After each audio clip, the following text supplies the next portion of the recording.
தோழிகளே, இன்றைக்கி 3 கீரை சேர்த்து கூட்டு பண்ணிடலாம் வாங்க.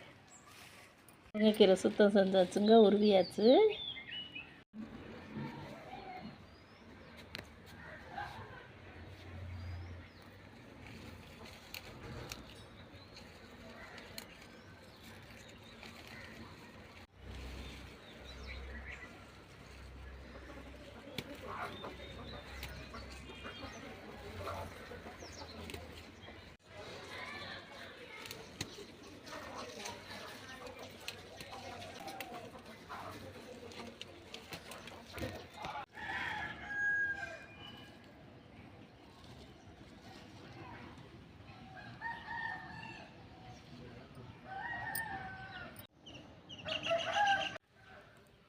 பாதி வச்சுருந்தீங்க, அதான் பறிச்சாச்சு. இப்போ இதெல்லாம் சின்னமாக இருக்குது, இன்னொரு வாட்டி பறிச்சுக்கலாம்.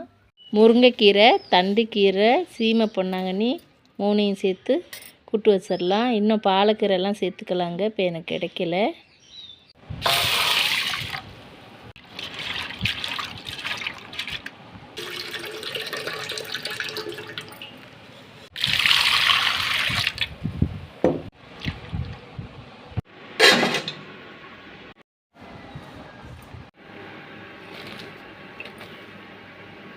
பாசிப்பருப்பு 1/2 டம்ளர், 5-6 கடலைப்பருப்பு, வெங்காயம் தக்காளி வேகுதுங்க, வேகட்டும்.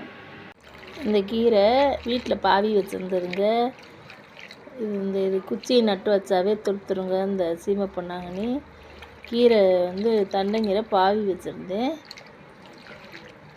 இருக்க 3 கீரையுமே உரம் இல்லாத கீரைங்க. முருங்கைக்கீரை இதெல்லாம் தொட்டியில் வளர்த்த கீரைங்க.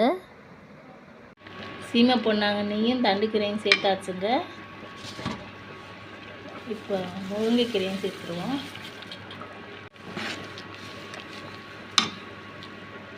மூணு கீரையுமே பருப்போடு சேர்த்து வேகுதுங்க. ஒரு நிமிஷம் கொதிக்கட்டு, மூடி விட்டுடலாம்.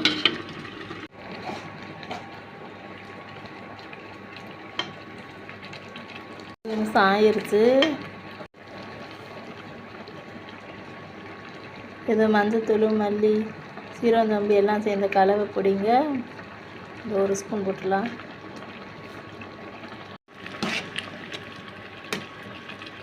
கீரைக்கு தேவையான கல் உப்பு போட்டுடலாங்க. உப்பு, சீரகம் போட்டு 1 நிமிஷம் கொதிச்சுங்க. நீ தாளிச்சிடலாம். 2 ஸ்பூன் எண்ணெய், கடுகு, பெருங்காயம், வரமிளகாய்,